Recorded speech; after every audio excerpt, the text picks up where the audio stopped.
Latte art patterns look beautiful on cappuccinos and lattes, and it's exciting to be able to pour them into espresso. But the most important step of all, before pouring any latte art pattern, is to get a perfect shiny microfoam. So in this video, Alan, who has 10 years of experience as a professional barista, will show you how to steam milk that is suitable for latte art. This video is sponsored by Standart, an independent print magazine about coffee culture and people that surround it. What is the goal of steaming milk? Think of milk for latte art as of a guitar, and think of latte art patterns as of songs you want to play. If the guitar is out of tune, it just won't sound good, even if your hand hits the right fretboards. If the milk is not textured perfectly, you won't be able to pour a nice latte art, even if you know the technique. There are basically two things that you're doing while steaming. First, by introducing hot steam into the milk, you create air bubbles and the milk rises in the jug and it looks frothy. Second, you want to create a vortex in that milk jug, which breaks those big air bubbles into very tiny pieces that makes microfoam. The result should be silky, shiny and glowing in the jug. That is the milk you want to end up with if you want to pour latte art. We'll show you how to do that in a few essential steps. We're not going to dive into milk science, just the technique. Whether you're working on a professional machine or on a cheaper home espresso machine, the video should help you to get a good result. 3 things to look at before you start steaming. Number 1. Choose the right milk suitable for coffee. Buy fresh milk. It tastes better both alone and with the coffee, and it's sweeter when steamed to the right temperature. I would recommend buying whole milk with at least 3.5% fat content. These milks have more texture, they improve the mouthfeel of the coffee, and you actually have something that is suitable for latte art. Number 2. Make sure the milk is cold enough. Working with cold milk from the fridge gives you more time to introduce air into the milk when you're steaming, and it gives you more time to destroy those air bubbles before you hit the desired temperature. Room temperature milk is steamable, but you have less time for texturing the milk and less room for a mistake. Number 3. Use the right size and type of the jug. Pour the cold milk about half a centimeter under the spout. That amount of liquid behaves the best during steaming and it helps you to create a quick vortex, which is essential. Also, jugs with a round spout are perfect for big latte art patterns such as hearts and tulips. Narrow spouts, on the other hand, are great for thin lines, long lines, waves, and free pours. So let's get into steaming. Number 1, purge the steam wand, like this. Before you start, take a moist folded towel, grab the steam wand with it and put it on max for a second or 2. Purging the rest of water from the end of the steam wand is crucial, otherwise we would incorporate the rest of the water from the steam wand into the milk and that would negatively affect the texture of the milk. Number 2, jug and steam wand position. Take the steam wand and put it towards yourself, but just slightly. You want the steam wand to be almost in an upright position. Next, take the jug, your thumb goes through the handle and the palm of your hand goes around the jug. Pinky finger goes under the jug, that is where you're gonna notice the rising temperature first. Put the tip of the steam wand where the spout is and just slide it down along the spout. That steam wand spout fixation will give you grip stability. Slide into the middle and put the tip of the steam wand into the milk. You still want to see the upper line of that tip, so you should be about half a centimeter under the surface. We also need to create a vortex inside the jug so we can destroy those big air bubbles immediately into smaller and smaller pieces. To do that, we need to tilt the jug on the side. It doesn't matter which side you choose, just tilt the jug so you end up halfway between the center and the wall of the jug.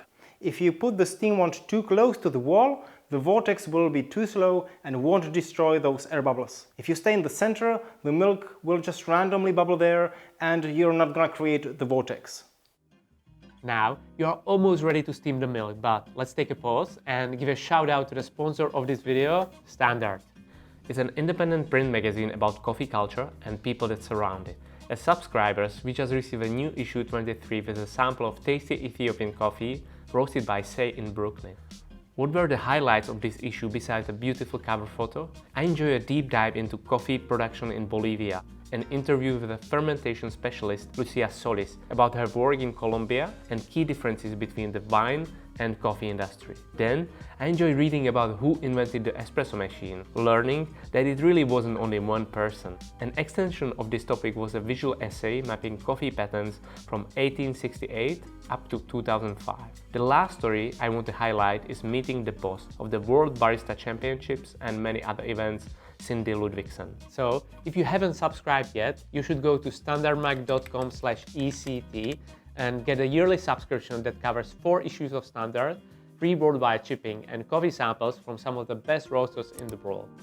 Now, let's get back to steaming the milk with Alan. Number 3, steaming. Now when you're set and ready with the jug, it's going to be very quick, so I'm going to demonstrate it before actually doing it. Put the steam wand on maximum. What you want to hear is the same sound as ripping paper. The milk rises a centimeter or 2. Go just a tiny bit up with the jug so you stop putting too much air into the milk. And now you're gonna tilt the jug again towards yourself. That creates a quick vortex, and you can recognize this one by the sound as well. As soon as you hear it hits a noticeably higher note and it's starting to burn, first on your pinky finger and then on your palm, turn it off and wait until the steam goes completely silent. The temperature is right when you get that hot sensation all over your hand, and you end up at approximately 60 degrees centigrade. Take the milk jug out, put it on the counter and purge the steam wand with a towel around it and clean it, especially the tip.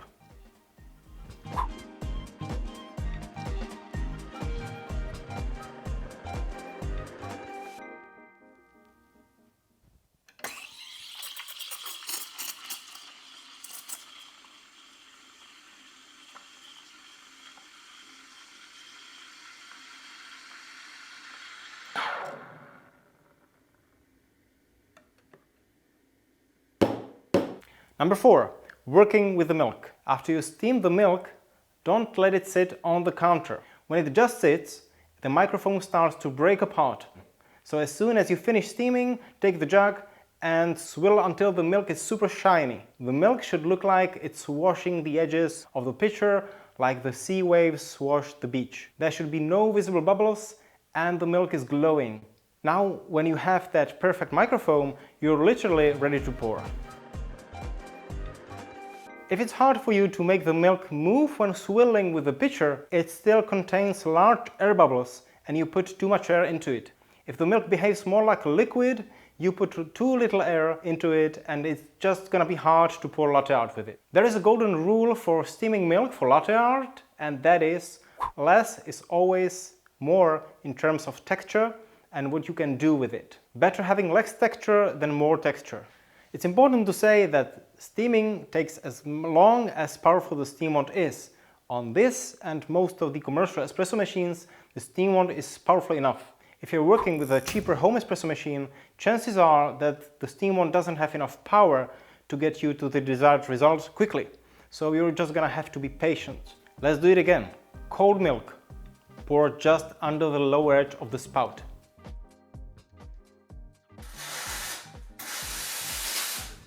Grab the jug, thumb into the handle, pinky finger underneath. Steam wand on max, ripping paper sound, count to 4. Go just a tiny bit up with the jug and tilt it slightly towards yourself. Notice the vortex got quicker. As soon as it's starting to burn, turn the steam wand off and wait. Clean the steam wand immediately and purge. Swirl the milk in the jug, ready to pour.